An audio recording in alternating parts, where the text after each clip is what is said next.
We now move into the part of Sweet Auburn Stories where we actually talk through a few things. And one of the main reasons that I wanted to talk to you, Ms. Antonin, is because, I've been reading a lot during quarantine and, I've just with everything going on. And I've seen how, you know, things that are changed in this country really have been changed as a result of economical changes that have been made, or some sort of economic advancement that's been made, or something that affects the economy of the nation that causes our nation to actually turn. Right? We can look at this in various movements throughout history. We look at this in the civil rights movement when the bus boycotts were going on, when the sit-ins were happening, that we actually hit white businesses in their pockets, and then changes ensued. So I really think that even outside of a moral fight that's happening right now, we're actually in an economic fight. And I think that the main reason I wanted to talk to you is because you, to me, represent someone that has contributed for most of your life, if not all of it, economically to Black empowerment as well, and really have encouraged and promoted the advancement of Blacks economically. And this is through your work at Atlanta Life. This is through you curating art at Atlanta Life. This is through where you decide to live. This is probably through where you decide to shop and otherwise. So I have a lot of questions around that. And I know you're very, very passionate about Black economics and making sure that we are fortified economically. So I want to talk about that a little bit later. But to back up, it's important that we're doing this on Sunday. This particular event is called Sunday Supper. And you were born in Atlanta during a totally different time when a lot was happening. I think we were at a big kind of cultural shift when you were born as well. But you grew up in the 40s, 50s, and all over the country there was a major shift happening. But especially in Atlanta when you grew up, can you talk to us a little bit about a Sunday in Atlanta when you were growing up? Yes, to tell the truth, I miss those days. Yeah. Consider those the good old days where your mother would cook a big dinner and everybody sit around and have dinner at 4 o'clock. Mm-hmm. Now you think about children are going in different ways. Children are eating in the bedroom. Somebody's eating downstairs in the den. They're not family. They're not united. They're not coming together. Yeah. But I can remember as a youngster, Sunday was very special. My mother wouldn't let us play cards. You couldn't dance. You couldn't go to the movie. You didn't have to read the Bible, but you find something to read and listen to music, and that was about it. Yeah. Waking up on Sunday morning, I lived on Westview Drive, and you could hear the gospel music from WERD all over the neighborhood. Yeah. And from different stations. Somebody might have on one station and another, but when you walk out of your door, walk on the porch, or on my way walking to church, going in my neighborhood, I could just hear the gospel music playing all over the place. And it was something spiritual about that, that as a child, I didn't realize it. I didn't recognize it. Mm-hmm. And I think about it today. I miss that kind of neighborhood where your parents and neighbors would sit on the front porch and they knew what everybody was doing. I mean, kids couldn't do anything without the parents being told. Right. It was a close-knit neighborhood, and Sunday was just something very, very special. I look forward to walking to Friendship Church every Sunday morning and listening to all of the gospel music. And it was just fun. But it was a spiritual time. It was a great time that I wish that I could bring back. I walk out of my door now, I don't hear anything. It's just silent. When I play music, I have a tendency to turn it down. I don't want to play it so loud. But during those days, you could hear WERD all over the entire neighborhood. But it was a warm, great feeling.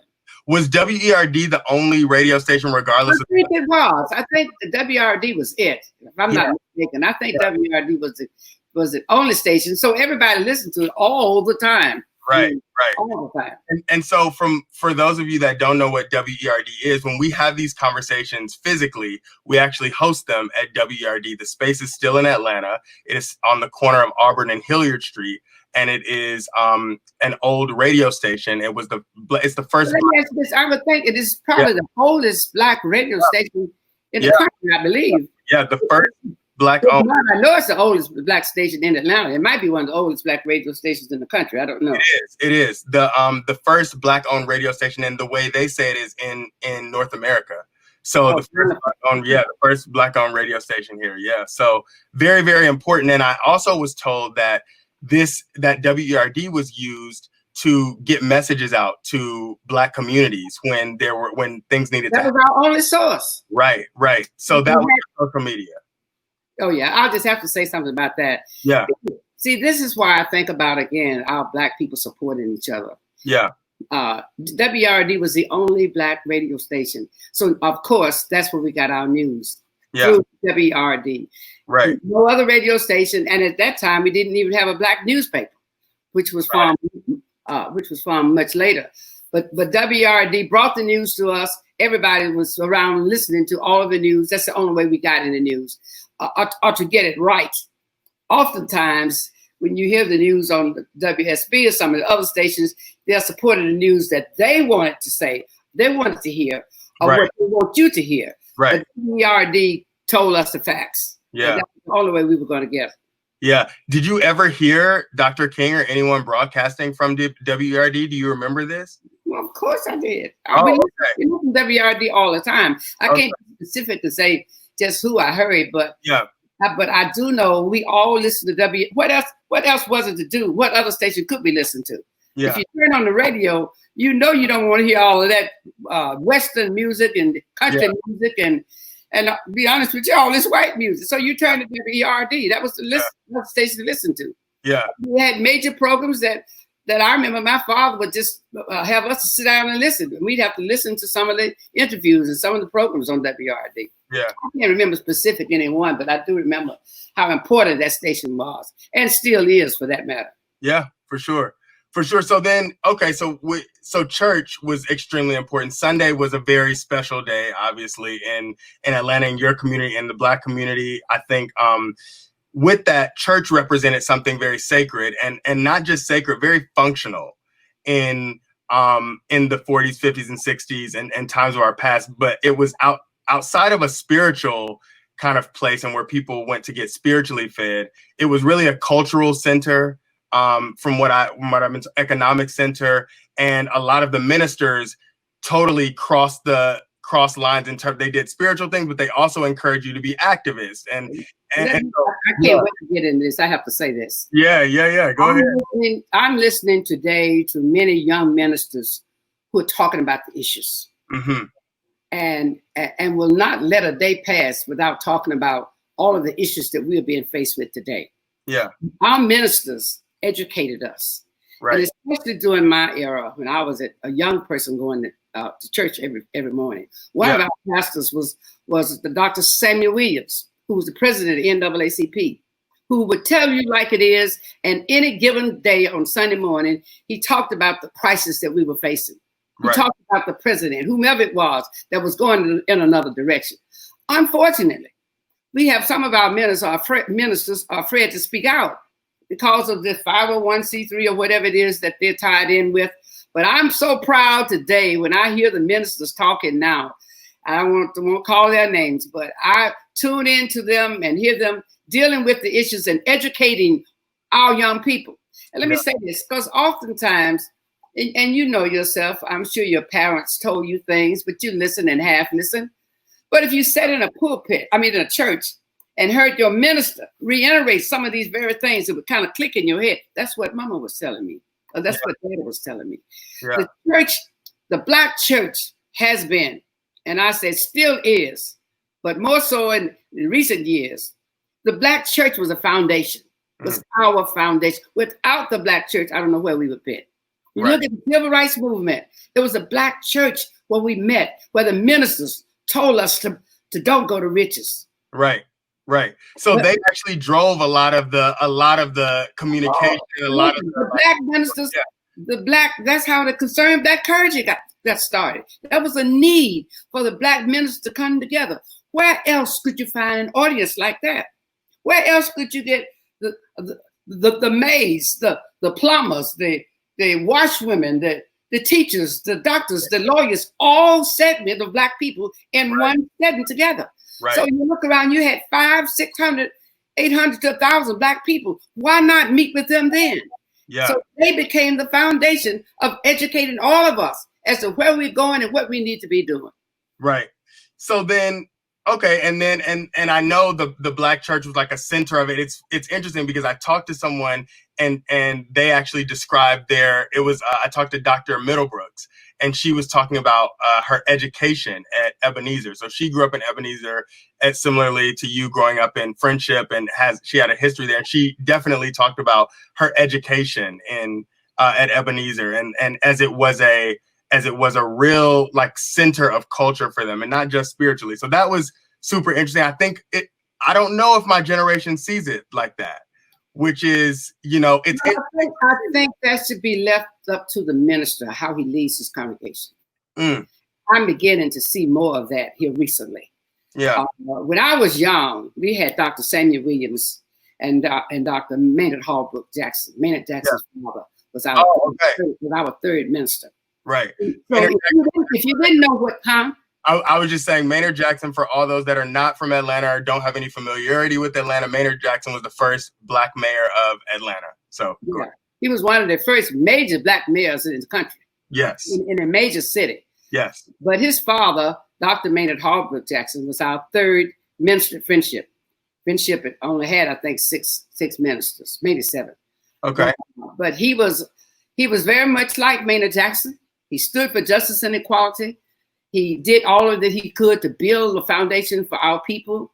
And I see why Maynard became who he is, because his father was very, very much like him.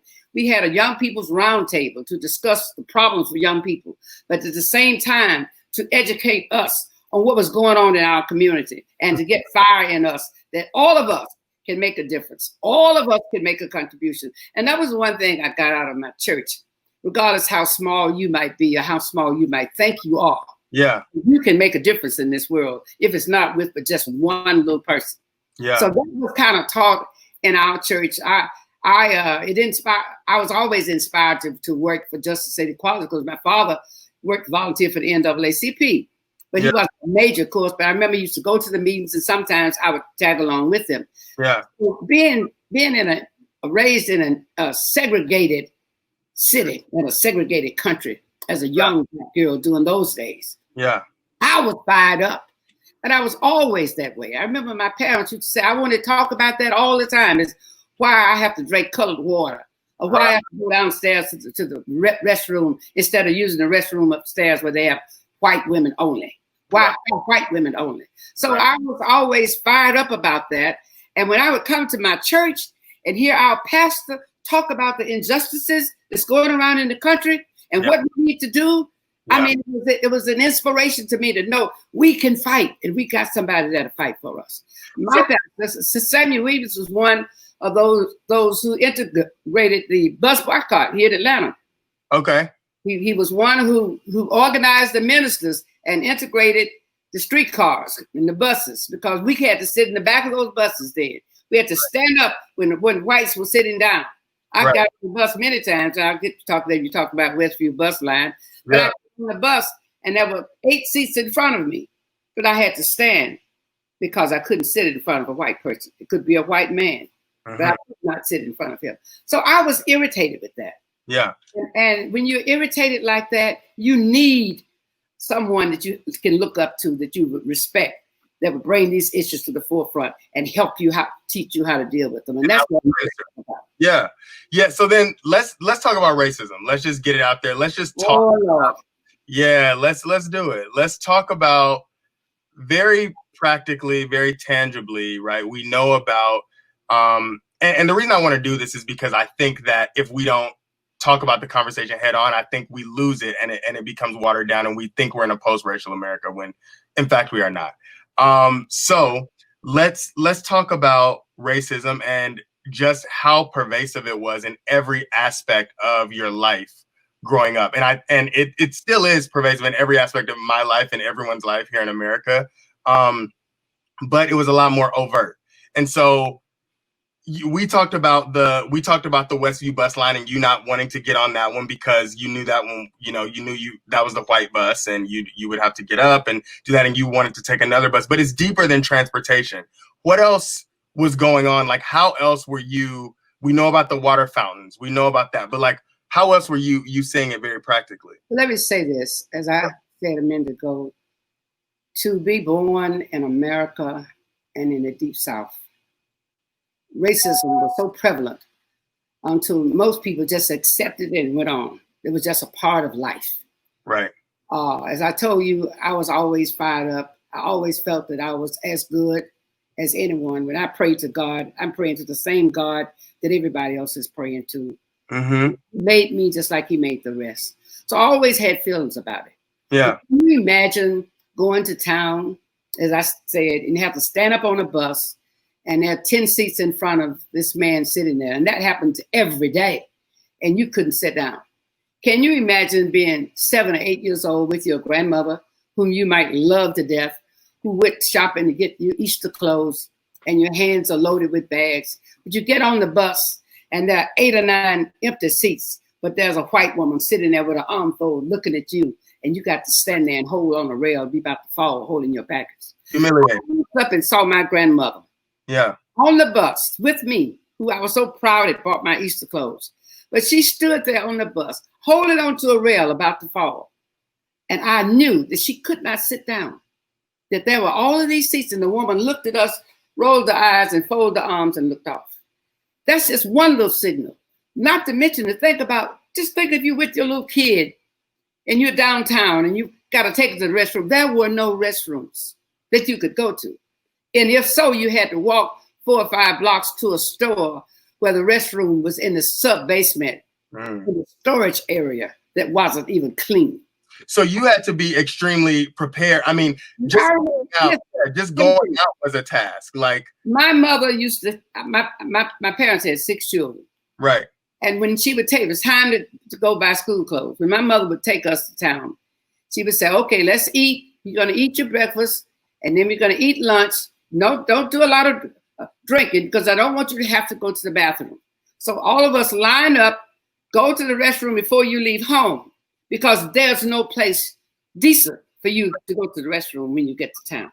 Right. Can you imagine a kid in a tight, and your mother hate to have to go 3 blocks to walk somewhere downstairs in some filthy hole for your child to use the restroom? Those kind of things would burn you up when you began to look at all the problems. Can you imagine going to town? My mother would take us to town to buy our school clothes. We couldn't try on the coat. You couldn't try on a sweater.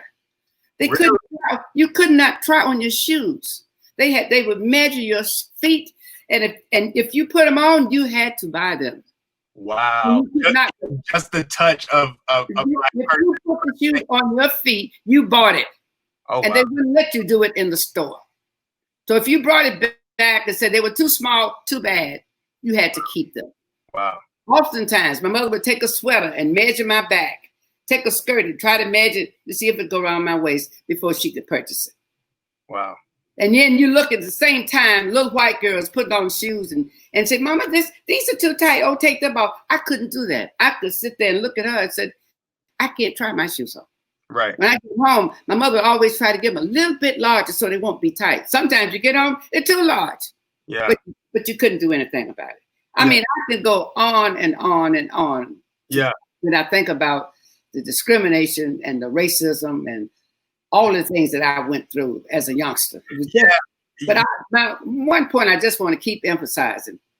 It was so prevalent until most people didn't think about it anymore. Right. They just didn't fight about it. It was just a way of life. But somehow in back of my mind, I always regret it. I mean, I always had fight in my bones, angry about it, and ready to speak up. Right. I remember once a white woman got in front of me. I was standing in the line a long time for a layaway. Yeah. And right before the lady got ready to wait on me, a white woman walked up and I had to be pushed aside and they waited on me. I raised $100 worth of hell.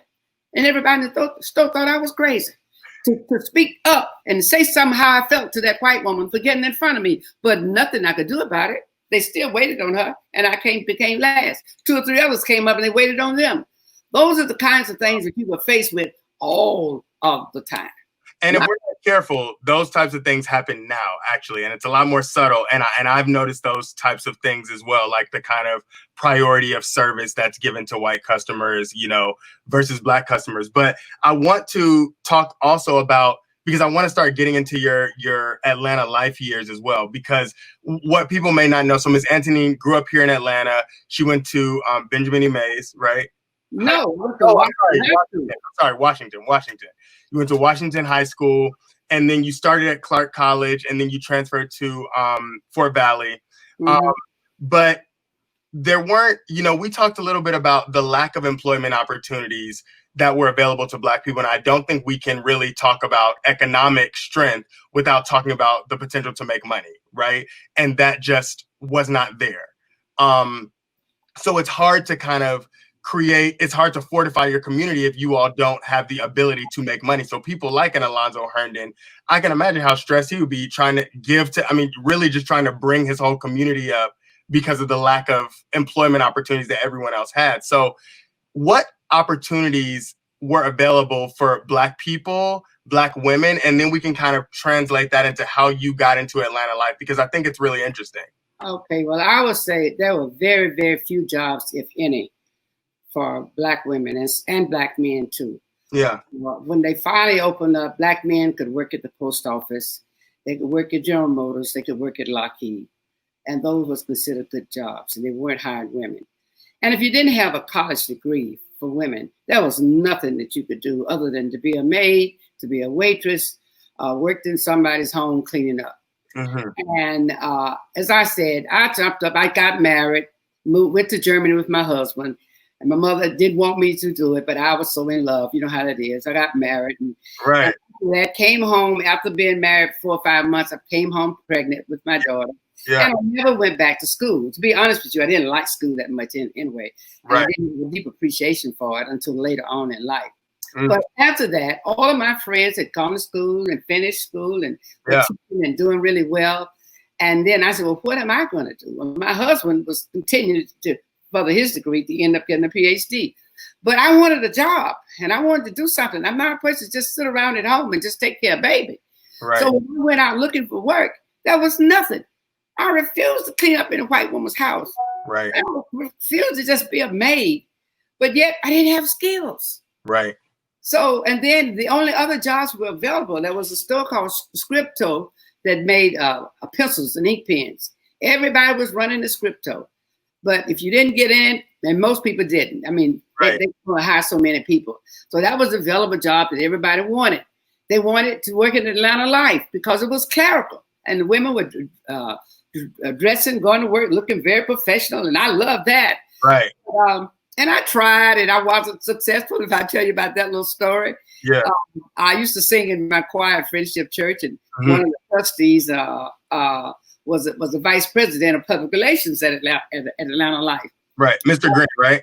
Mr. Green. Yeah, Mr. Green. So I had tried everywhere to get jobs, and I just refused to take those kind of jobs, knowing at the same time I didn't have skills, And if I did, some of them, they still wouldn't hire me.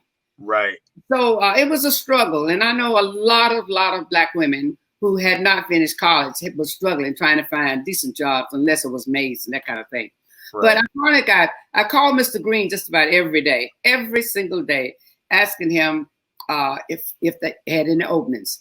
And I know the man got tired of me because I called every day. I would not stop calling. And I said, I'm going to worry him to death. I'm going to worry him to death. And I did. I worried him to death. So finally, one day I called him and he said, well, Miss Antonin, we've got about 1,000 newspapers I've got to send out. So maybe you can come over here and type up the forms and send them for us. I said, oh, yes, I'd be delighted to. Right. Well, I couldn't type a lick. And I went, and I was so excited. I told my mother, my friends, I'm going to work at Atlanta Life, but it's temporary. Maybe I can get on. So I went there, and it took me 2 weeks to type up those little bit of forms, put them on those newspapers. Right. Whenever Mr. Green was in the office, I used both hands and just clicking like I was raising sand. As soon as he walked out, I went one little finger. That's why it took me 2 weeks. Right. And I enjoyed it so much because the atmosphere was so nice. It was the women were very professional, wearing the high heel shoes, and at that time the seamless stockings, and it just looked wonderful, looked very professional. Right. And I wanted to be a part of that team. Right. But after my 2 weeks was over, I was very fortunate to run into the chairman of the board, Mrs. Helen Collins, who said to me, Hi, how are you? You enjoying your work? And I said, yes, but today is my last day. And she said, no, I like you so much. Well, I have to add this too. I used to dress up when I put on my high heel shoes. Oh, yeah. With my hair. That time I had long hair. Uh-huh. And I tried to look cute, try to look professional. Yeah. So she did say to me, "You're such an attractive young lady, and I like for you to be here with us. I'd like you to be a part of Atlanta Life's team." She said, "Wait a minute, before you clock out today, come by my office." Yeah. So I went by, scared, nervous to death, and she said, "There's an opening in the sick claims department." And I talked to Mr. Conley, and he said he'll hire you in there. Was I excited? So I got hired to work in the sick claims department. In the sick claims department, I didn't do anything but file claims all day long. Right. Boring. And as soon as I would get bored, but then I said, well, it's a job. It's better than cleaning up somebody's house. Yeah, and you could look cute. You could go. You could like. Yeah. Thing, and then let me tell you, you're talking about Auburn Avenue. Yeah. When you go out to lunch every day, you might see James Brown, you might see Nancy Wilson, you might see Duke Ellington, you might see any of the famous stars all on Auburn Avenue having dinner. Right. Because racism had it where you could not go downtown to eat. They couldn't go to the hotels to live in. So there was a Royal Hotel and another hotel on the Bell Street Hotel, and that's where all of them stayed. Right. So I'm going Beamer's restaurant, and I might see Nancy Wilson and Aretha Franklin sitting there having lunch. Because they couldn't go anywhere else. No matter in there like Aretha Franklin. Yeah. Although they might be performing downtown at the City Auditorium, but they had to come to Auburn Avenue to eat. They had to come to Auburn Avenue to sleep in the hotels. Wow. And so it was just very, very exciting during that time to see. And I mean, I saw so many famous people all the time on Auburn Avenue. Yeah, and I think of the beauty in that too, right? I mean, you have Atlanta, which is already an interesting environment, and then you have this street, and the many people. I don't know if our audience knows why Auburn was nicknamed Sweet Auburn, but it was nicknamed Sweet Auburn because of it was once called the richest Negro street in the world, and it possessed a lot of the businesses. It was exciting. It was exciting. It was exciting. They had Atlanta Life Insurance Company. It was the main largest building. Then we had North Carolina Mutual had a building on Auburn. Oh, on Auburn, okay. T.M. Alexander had his real estate on Auburn. Cornelius King's real estate was on Auburn. It was many businesses, doctors' offices were on Auburn. So that's where you saw the core of Black professional business. Right. On Auburn Avenue. And that's why it was called Sweet Auburn. Right. It was so exciting at 12 o'clock, the midday, when we would strut down the street to go and somewhere to eat. It was exciting because you didn't know who you were going to see. You always going to see somebody famous. I come back and say, "Oh, I saw Nancy Wilson." I come back, "Oh, I saw James Brown." I saw Jackie Wilson. Gladys Knight and the Pips was down there to eat. I mean, that was all the time. Yeah. And I said before, it was a good feeling seeing our people in a highly professional manner. Right. Women with dignity. Right. And at that time, would you believe we wore little white gloves to work? Oh, really? Oh, yes. You wore gloves. Tight, or did you leave them on? Oh, no. You just wore them. When you got up, okay. It's just like taking your purse. When you grab your purse, okay. you grab white gloves. Okay. Sometimes you have them in your hand, and most of the time they would put them on. But naturally, when you get to work, you take them off. But that was a part of the fashion to wear your white gloves. Right. White gloves. We went downtown to shop. Yeah, and so Atlanta Life really represented a lot for Black people, Black culture, and on Auburn Avenue Auburn Avenue specifically, it was a real beacon of Black success, right? So I mean, there were people that used to come. So I'm going to track the story. So you needed to find a job. You were singing in church. Mr. Green heard you. That's how you became familiar with him. He was a trustee of the church, but he was also a VP at Atlanta Life. He heard you. You would call him every day, like I used to call you to talk. Worse than that, honey. I called him about 6 months. Oh, so then you talk to him. You get in there. You're about to leave. Miss, I forget who you said the lady's name was. Helen Collins. Collins. Yeah, Miss Collins says stay. She finds you a job, and you're doing clerical work, right? Yeah. You're at Atlanta Life. It's buzzing. You know, this is the heyday of Atlanta Life. This is when like everyone would come by, and you are in on this like high visibility team, you know, and this high visibility company in Atlanta, in the center of it all. Yes. Yeah. So you used to have, I mean, and the reason I want to kind of open this up is, so then your role evolved because you eventually, you know, evolved into a vice president, and you were promoted into a vice president of public relations, really managing the image and the professional image and public image of the company. But let me tell you this. Yeah. Son, I never dreamed that I would end up being a vice president, a senior vice president of Atlanta Life. Okay. And I came in at the very bottom. Yeah. Filing claims that I was bored doing every day. Right. And I did that, and I didn't want to tell anybody I was bored because I was so happy to have a job. Right. But as time moved on, as I continued to be bored, I began to find things that was in filing claims. I saw a lot of fraud. Mm-hmm. And I went and reported that to my supervisor. Unfortunately, the supervisor did nothing, and I continued to find more fraud. So finally, I went to the top boss, and I told him, I said, we have 2 or 3 doctors that we paid $200,000 or $300,000 to, and I don't think they deserve it. I think it's fraud. Right. So they looked into it and investigated and said, my God, it is. And I said, and I've been seeing this for a couple of years, but they didn't do anything about it. So right. I went and pulled back so much, and they found $200,000 or $300,000 that this person was cheating our company with. And that became something that everybody began to look for in the claims department. So once others began to find it, things that they had ignored. So after that, and meeting with the vice president at that time was E.M. Martin, he was so impressed with my being able to bring that to them. And plus, I used to sing, like I told you. I used to MC all of our parties, and I was a spokesperson. I became the spokesperson for Atlanta Life. And how that happened, Lord only knows. I was active in with Butler Street YMCA. I used to love to go to NAACP meetings, where I ended up becoming a vice president of NAACP. And I worked, and I used to volunteer for the Butler Street YMCA. I ended up being the chairman of that board for 3 years. And I was proud of that because Alonzo Herndon and Benjamin Mays, all of them had been chairman of the board at Butler Street YMCA. So that was an honor for me. But I beg your pardon? The first female president? No. Okay. I was a second vice president of Atlanta Life as a female. Okay. And I was the second chairman of the board at the Butler Street Y. I think Lottie Watkins was the first woman, and I became the second woman to chair the board at Butler Street Y. Okay.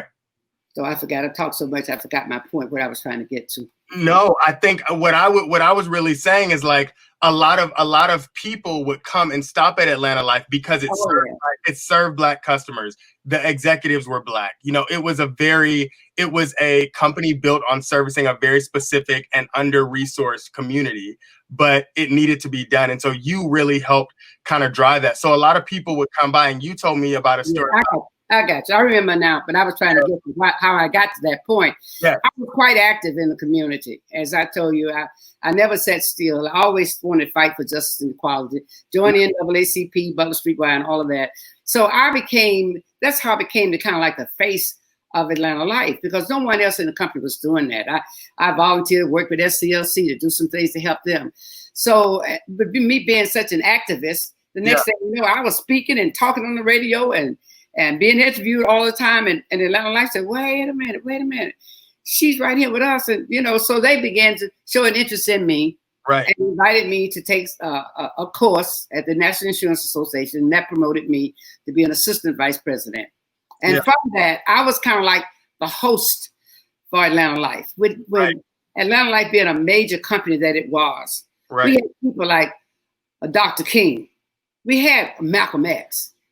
I can't begin to tell you. Stop by and just like. Yeah, would stop by and want to see Atlanta Life. And they would call me and said, listen, Dr. King is here. He wants to see what is going on here. Because Atlanta Life sponsors the civil rights movement, as quiet as it may seem.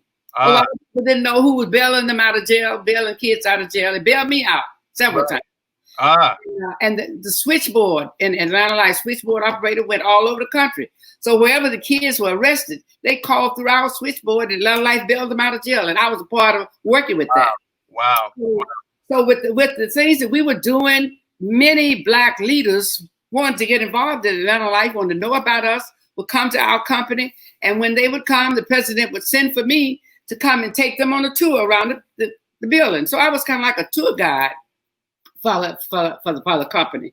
And that's how I began to meet a lot of these people. And like you said about Muhammad Ali, it's significant to me, but Muhammad Ali and some of the others, I met a lot of people by taking them around on tours for the company. Yeah, and you told me about a time when Muhammad Ali would he actually came and showed up in the boardroom and you walked. Oh, you want me to tell that?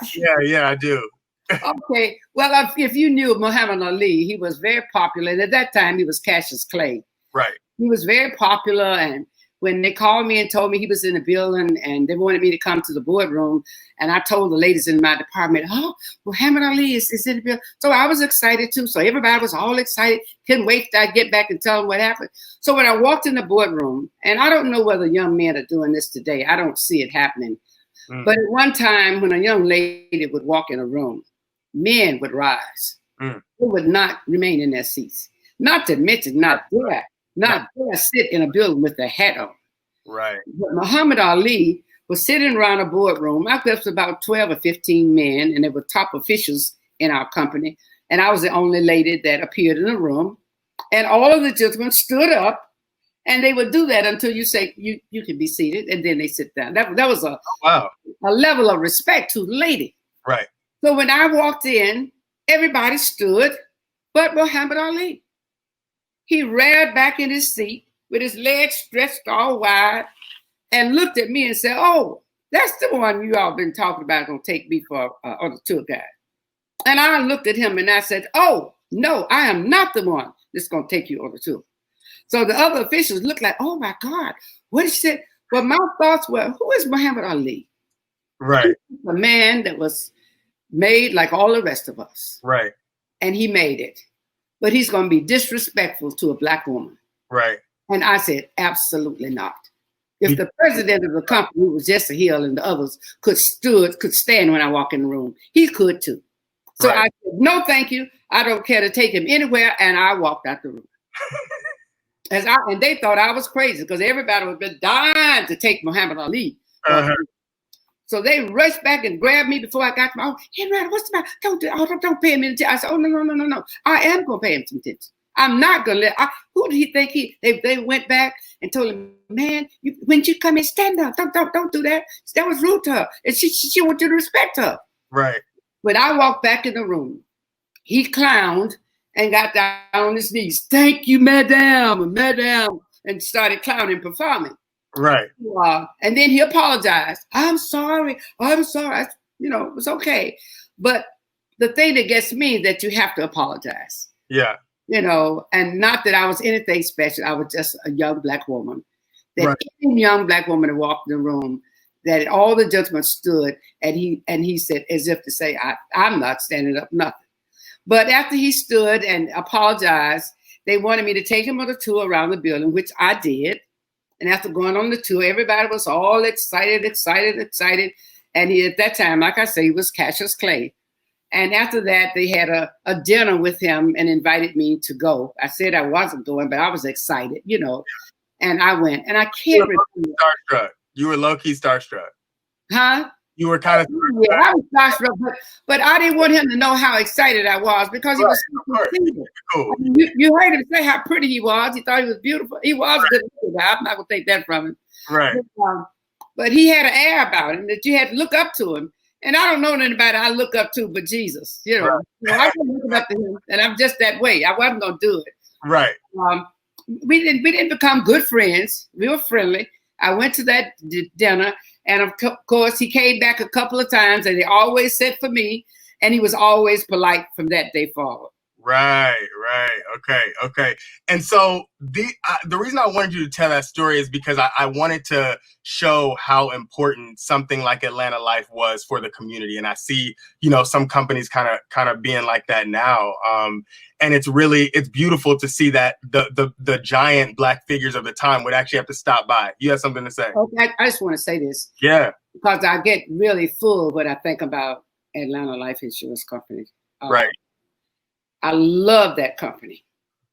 And I spoke many times about the founder, Alonzo Franklin Herndon. And I can say this strongly. It's not every day that one can say, I worked for a former slave. Right. I worked for a company that was founded by a former slave. Right. It was touching to me.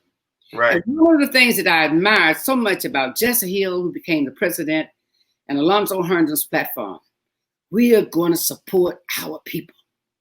Our market is Black. We're going to support Black people. That inspired me. Later on, I had other job offers. Maynard Jackson offered me a big job, but I couldn't take it because I loved working for Atlanta Life. I saw a company that bailed young kids out of jail, that bailed men and women out of jail. I saw a company that helped Black women buy houses who never could get a loan. They could get a loan through Atlanta Life with a very low interest rate. Right. I bought my first house through the Atlanta Life with a low interest rate. Yes, okay. I bought 4 houses in my lifetime. But if I went to other companies, the interest rate was much higher. But we could get it from Atlanta Life, a very low interest rate. Not only I did it, but many Black women who were not able to get loans because they were not married, didn't have a husband, and they wouldn't give them a loan, but Atlanta Life gave them loans. A lot of your major Black churches, not now, but during those eras, Atlanta Life was the finance company for those big churches and gave them low interest rates. You mentioned that Alonzo Herndon even helped fund the NAACP's first. Oh, yeah. Alonzo Franklin Herndon was responsible for funding the organization of NAACP in Niagara Falls. Mm. All of these people wanted to come together because of the systemic racism all over the country. And they knew that Blacks need to organize. They need to have some kind of organization. And they wanted to get together. But what centrally located place could they go? And they said Niagara Falls. But they didn't have the funds to get there. Yeah. So Franklin Herndon gave the funds for all of them to go to Niagara Falls, and he went too. So the man he was ahead of his time. When I think of all the things that he did, I enjoyed more than anything working in that office, helping Black people get jobs, helping support them, helping support the United Negro College Fund, helping support SCLC, helping support the NAACP. Helping all of the colleges when they would write and need money. It was just an honor and a pleasure. Right. And I have to get to this. Maybe it might be full time, but when I think about today, yeah, some of us have forgotten from which we came. Okay. Some of us will spend every penny we have and give it right back to the white man. We would rather have a white architect, a white contractor, or a white developer than to have one of our own. We have churches in Atlanta. Instead of getting an African-American architect, which some of the greatest you've ever seen, they took every penny they had and gave it back to the white man. Now that's a sad, sad story. And I want to ask you, if you think about it, do you think, and I don't mind telling you, I don't have no problem talking about Black and white. Yeah.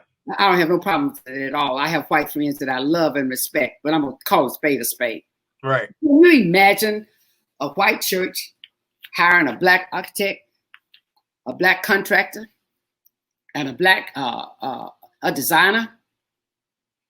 No. Can you imagine that? No. Not having anybody white having anything to do with it? Can you imagine going into a church to spend $14 million and you walk through there doing the construction and you don't see not one Black man, not one brother in a Black church? Can you imagine that today? Well, it's happening. It is happening. And I know people who had franchises that had to close their franchise because we didn't patronize with them. We'd rather go and give our money to the white man because somehow it's greener. Right. And they're taking every penny they can from us. That disturbs me more than anything I can think of. So this is like after integration, right? After integration, people are like, oh, I want to go to the nice park. I want to go to I want all the services that white people have. Like, they've kept us from for so long, and do you think integration was detrimental? Yes, it was, because we didn't know how to handle it. We didn't know how to handle it. Like there was no kind of. Yes, it was. Let me say this. Okay. And all of us were guilty of this.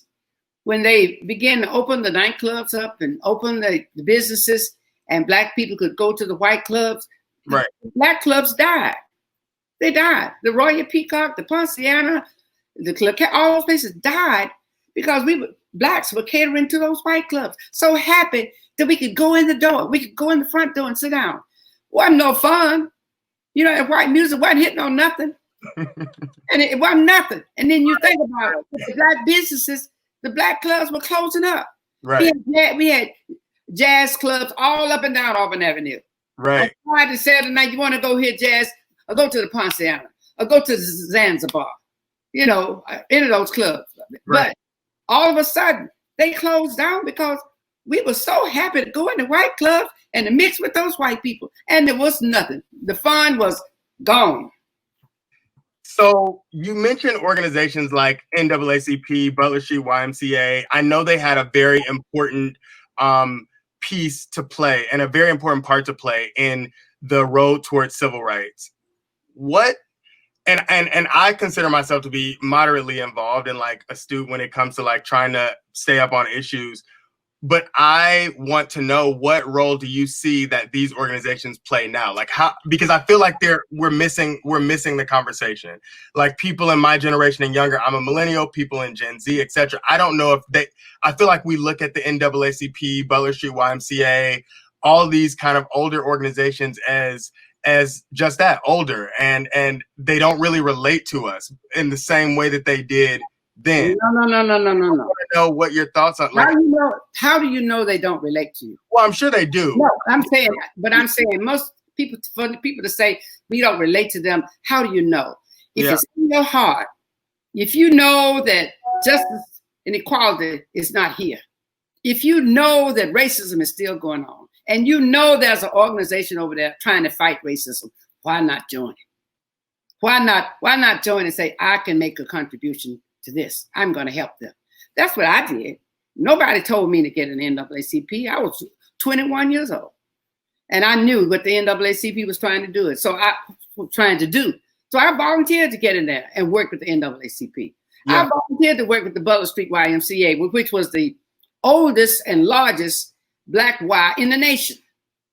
And also about that, I'm sorry, I didn't mean to cut you off, but I want to set the stage for that too. The Butler Street Y, based on my reading, was similar to the Black church in that was a place where people convened and business was done and leaders met and people could stay and people had. Let me say this. Yeah. My sister, who is deceased now, was in charge of the Hungry Club. The what club? The Hungry Club. Every Wednesday at 3:00. They had a Hungry Club meeting. That meeting where you would have different speakers would come and speak on various issues. Dr. Mays might come. I can't remember anybody, but people who had top positions in the city.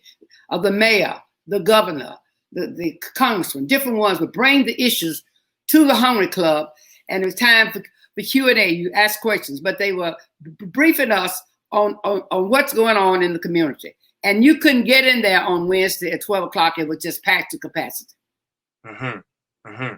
Yeah, and so that represented something, a cultural center, again, like a very important center of culture for the Black community. And so I do you think, and this kind of goes around, you mentioned that we just had such a better appreciation for our culture before integration happened, and we were fighting for civil rights, fighting for equality. And then when you fight for equality, you get it. And then our businesses, start to decline. A question that we have from the audience is, what can younger generations do to return to that pre-integration vibe and that Black experience? Like, what can we continue to do? I think in Atlanta, sometimes we have it easier than other cities. So how do you suggest we kind of start tackling that? Is that my question? That's a question. Yeah, that's a question. Yeah, yeah. Well, first of all, let me say this. I see an uprising, and that's why I'm so happy to see Black Lives Matter. For the last 10 to 20 years, young Black people just turned their heads that they could go to the stores, they could go buy what they wanted to, they could go eat where they wanted to, so they thought racism was dead. Right. Knowing that Ku Klux Klansmen now are not wearing the sheets, they're wearing navy blue suits with bow ties. So they don't see it, they don't feel it. But now I'm beginning to see that the young Black people recognize and understand more than ever before because of George Floyd, because of the knee on the neck. They saw the crucial racism, and it brought an uprising into them. So I think today that you're going to see a lot more, because I've just been intrigued by listening to the comments and the things that the young people are doing now, that I just want to raise my hand and say, hallelujah, thank you. Yeah. Because we've been trying to tell young people, but they didn't see it. My own granddaughter, I would talk to her about racism, and she would look like she's so bored. But grandma, it's not like that now. And regardless of what I said. But now she's telling me I'm in the march. Right. I got in the march. I went down there with Black Lives Matter, and it just thrilled me. For her to have the kind of understanding. Sometimes it takes a feeling. It takes something like what happened during the era of Dr. Martin Luther King. Martin Luther King was an orator, no question about that. Right. And he described the discrimination and the injustices that we knew exist. But to hear him talk about it, it opened our hearts and opened our minds and began to put fight and drive into us. And I think that's what's happening today. So I think the young people just get involved. As I said earlier, if you just help one person, make sure you vote. Get out there to help people to vote. Make sure you know all the young, older people who you think might have a problem. Call them, take them to the poll. And I'm going to advise everybody this time, do early voting. Don't wait to the last minute. Yes. Do early voting, and you feel better when you go to that machine and put your vote in and you see it. Yeah. I just think you can't tell them how to get involved, but if you're sensitive to our needs, if you know that this is not right, if you know that you're being ostracized and not given a fair practice in this country, when you know you're paying taxes, when you know that because of your zip code, you pay more for your car insurance, when you know these things exist and we just sit idle and do nothing about it, get involved. Don't wait for your mother and grandmother to tell you what to do. Go back and tell them I'm involved in this and I'm going to work with this organization. Get in the NAACP. Go and tell them what are some of the issues, and you bring some of the issues to the NAACP to help them. Yeah. Yeah, I think that's really good advice, and I think a lot of people are trying to figure out like where to get started, and that is really good advice. Just do it. Literally, go to the website, see how you can get involved, see how you can donate. Like, just start. If they didn't do anything, yeah. If you don't do nothing but vote, yeah. If you do nothing but encourage your friends to vote, it hurts my heart. I had a man, I hate to tell this story, was doing some plumbing for me once. Yeah. In my house when Barack Obama was running. And I said to him, well, are you excited about the election? He said, no, not at all. I said, why? Not interested in me. I said, well, I know you're going to vote, Doctor. He said, no, I don't never vote. He had 3 men working in my house. I said, you don't vote? No, I don't vote. My little one vote don't count. So I said, wait a minute. So it was his little company. I said, well, what about you all? No, we don't vote. I said, I tell you what, baby, y'all pack up everything you got and y'all leave here. They said, what? I said, get your little bags and everything. How much I owe you for this day? I'm going to pay you and out the door. I cannot tolerate or stand a moment around a Black man or woman in this day and time in 2020 to tell me that they don't vote. These are the kinds of things we can do. We can encourage all your friends. You know some people who say, I don't vote. You know some people who say, my vote don't count. It doesn't mean anything. Get to them. And that's what I'm saying. We can make a difference. We can turn this whole thing around with unity. Yeah. And the only way we can do it is when we come together. I agree. And I think, I think that we have to be as zealous about it as you are in terms of being so unapologetic about, it's pretty black and white, no pun intended, but like, if you don't do these things, then you are not advancing, the cause. I'm from that old school. If you don't vote, you don't count. Right. Just Wow. So If I can't convince you to vote, I don't have much time to spend with you no more. So that's cancel culture right there. So yeah, it is. I just cancel them out. Yeah. Nobody tell me that voting is not important in this time. Let me tell you something. I used to have political parties during election times. Right. And I was so sure that Hillary Clinton was going to win. I went to the Democratic convention, wonderful, had a great time and all that. Came back excited about helping Hillary. And I had a party at my house with about 15 ladies. We split downstairs in my basement, a big screen down there. We're going to watch the election. So I went to Pizza Hut, and I bought about 5 or 10 big, huge pieces. I had other stuff, barbecue chicken wings, and all that. But I bought all these big pieces. And there were 3 young ladies, and this was a day of the election now. And we were getting ready to, everybody was coming over my house at 6 o'clock that evening. So as I bought the pizza, I said, well, she said, oh, you must be having a party. I said, yeah, I'm having an election party. I said, I'm sure you all excited if you all voted. The girl shut up and says, I don't vote. I said, what you say? I don't vote. Oh, they talked to the wrong one. I said, you don't vote. And the little other girl behind the counter, I said, what about you? No, I'm from New York. I don't vote here. And the third one said, I don't vote. I said, since you're from New York, you don't vote here in Georgia. But do you vote in New York? I don't vote at all. You know, I had to catch myself because I can get kind of out of hand. And I said, there's nothing I can do about these. I said, well, I said something about them in school. She said, I finished school. I said, you finished school, but you working at Pizza Hut? I said, okay, thank you very much. And I walked out of that place. When I got home, I was very depressed that there were 4 young ladies, 4 young, attractive Black women who didn't vote. And Trump was going to be the person that we trying to vote against. And I said, but that wouldn't happen. I knew it was for him. And I got home that day and was putting the pizza down. I had to look at the TV, and there were 30,000 people at a rally for Donald Trump. And that's when I said, Donald Trump is going to win. Because Hillary couldn't get 3,000 people to come to her. He had 30,000, and they were cheering and booing. And all I could think about, how many more young Black people are not voting? Yeah. How many more? And then when some of the ladies came in the house and I told them what happened, they said, don't tell me. She said, when I voted today, the security guy at the door. And I said, well, I can't wait for the see of this. I know you were happy to vote today. He said, I don't vote. She said it was 2 men, 2 security men at the door for the vote at the poll. And he told them they didn't vote. So, you know, that just really, really got me. And I say today how important it is that now I hope they see that every single vote counts. Right. And so many things that we can do to get involved to help make a difference. Yeah. And I have 2 questions, and then this will close us out about from the audience. One, which I think is really important here.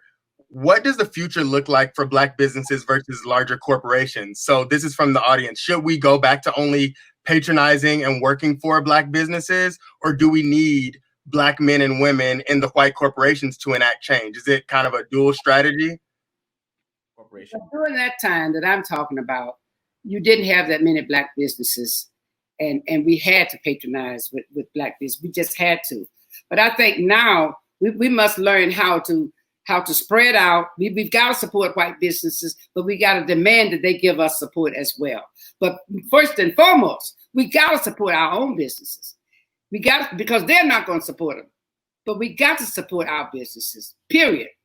But we got to mingle it. You can't just say, I'm not going to support anybody white. Yes, you support white businesses because you want them to come back and support you as well. But it's a way you have to do that. So we can't just say, I'm just going to support Black business. That just reminds me of a young lady who told me, I don't go to white doctors. I don't go to Black doctors. All my doctors are white. Yet her daughter is in medical school. Wow. Does that click to you? Does not. No, man. That does not click. That does not line up to me.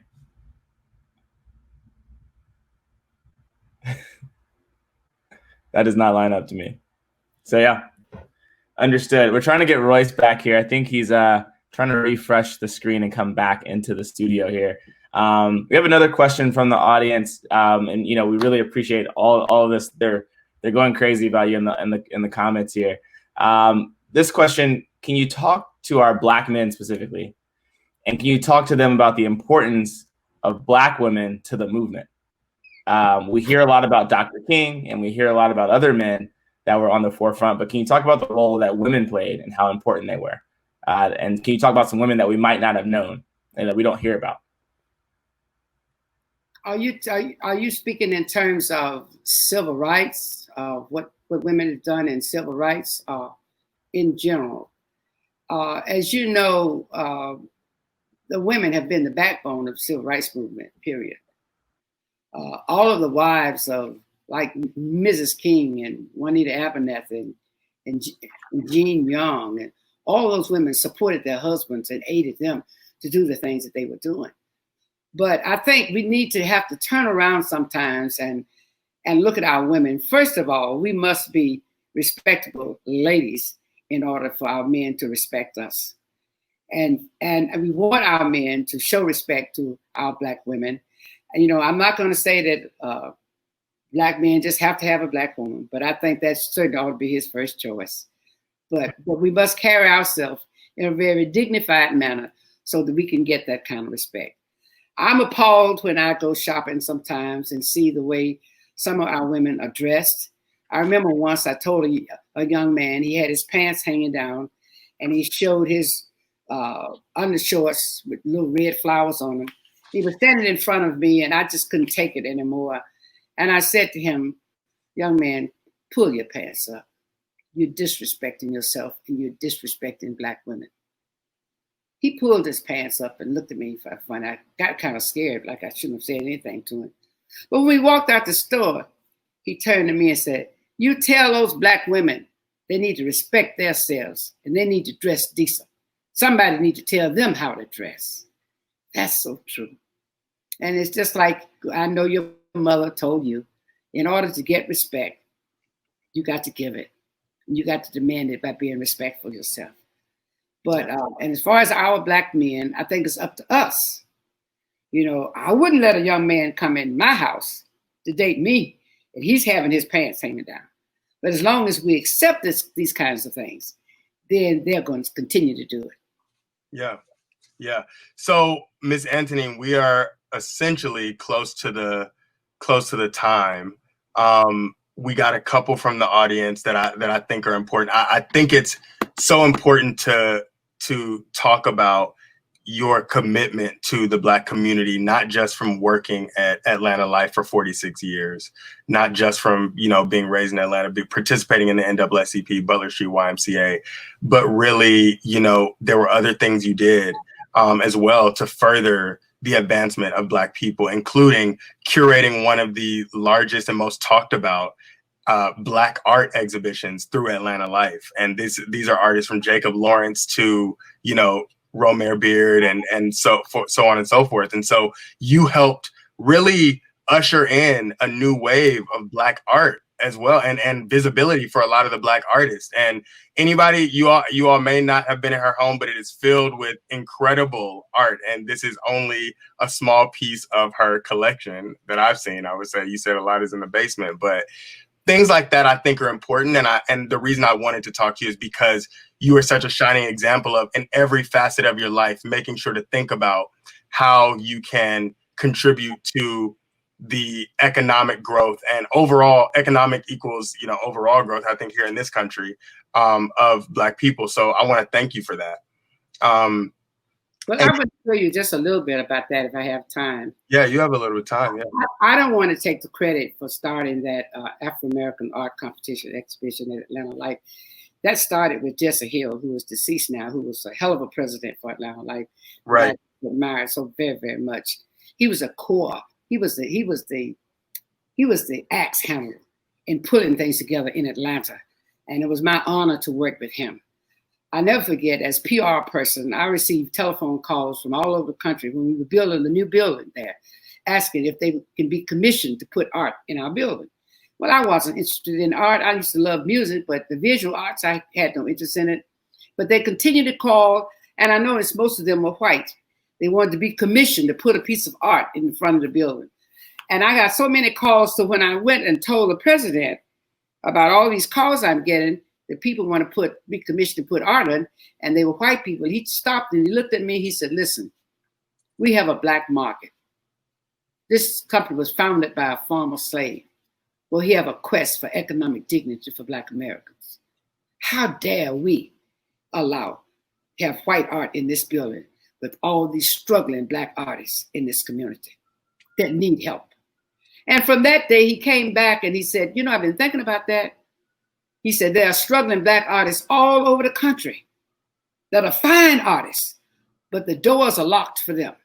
Museums are locked. They don't let the Black artists get into those museums. He said, so we're going to open some doors here. He said, I want you to coordinate a national Black art competition and exhibition. He said, now it's in your hands. And he left me.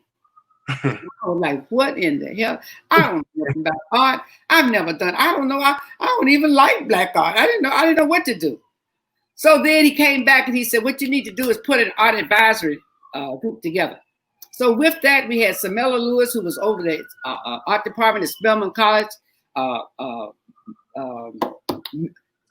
can't think of nobody's name now. I can't think of all these names. But anyway, Richard Long, all these people who were known for artists, they became a part of our art advisory committee. So we had a list about 12 or 15 people to help me put that program together. And it take a long time to go through all of that. But once we got the program together, it was my responsibility to implement it. So I went all across the country, getting people like the Jacob Lawrence and Elizabeth Catlett and Romeo Beard and Samela Lewis, people like that who were famous artists. If I could get their participation, then I know those young artists, aspiring artists, would be delighted to be a part of an exhibition that we have Elizabeth Catlett or Hale Woodruff in it. So it took, from time to time, the show began to build and build, and it was such a high priority in Atlanta. I was so proud of it that when we opened the doors, it was just packed. Our auditorium hold 350 people, but they were wall-to-wall people. I would have 500 people out in the atrium who couldn't even get in the auditorium. Wow. But that was just wonderful, and it kind of opened doors. Let me say this. Black people were not buying Black art. Most of them weren't. They had maybe just a few. And I was one of them. I didn't like it. But what really inspired me as I continued to build this art program, and it lasted for 11 years, the first year, my inspiration came when a young man called me and said, Mrs. Antonin, and we gave prizes. We gave 12 prizes, first, second, and third in each category. This man called me. He said, I didn't win a prize, but I want to come to this exhibit.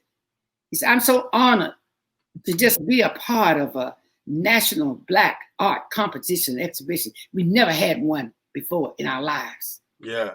He said it would mean so much to me for my grandmother and my mother to know what I'm working on all the time. They think it's just foolishness. Right. I'd like for them to come and see.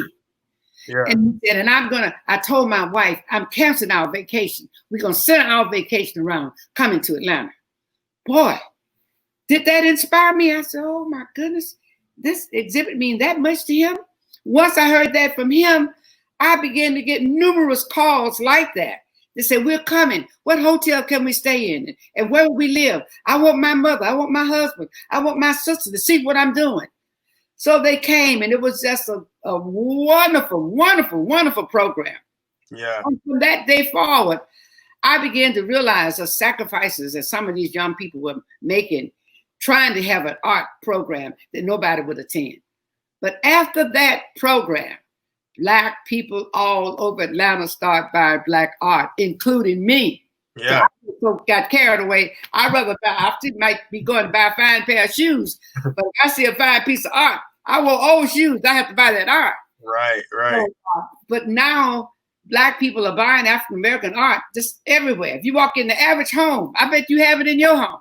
Yes. You got to see some Black art. If you don't have Black art, something is missing with your culture. I agree. When people tell me I don't like Black art, it's wait. Something wrong with you. What do you mean you don't like your culture? So Yeah. then, to close out, just a couple names that I would love for you to list so people can actually take action after this. Can you list some of your favorite Black artists, just in case anyone's looking for Black art? Amalia Maki. Amalia Maki. Amalia Maki is wonderful art, and she worked with beads and pearls, and it's just fabulous. Okay. Oh my God, John Riddle. He's dead, but he has fabulous art. I'm talking about artists that are right here in Atlanta. If you're interested in getting art from people in Atlanta, Amalia Maki, Lev Mills, Freddie Styles. Oh my goodness, Michael Harris. These are fabulous artists right in our midst. Got it. And then the last names piece is, I don't know if we were disconnected at that time, but some women in the movement that people might not know about. I know some names, if people are watching, that people might not know about. Rosalind Pope is a name that everyone know.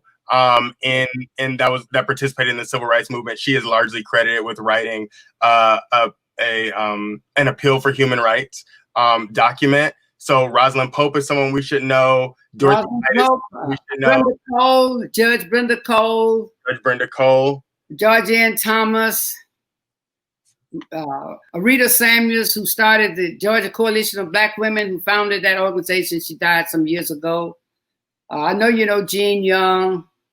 Oh my goodness, I can go on. Dorothy Cotton, yep. Oh yeah.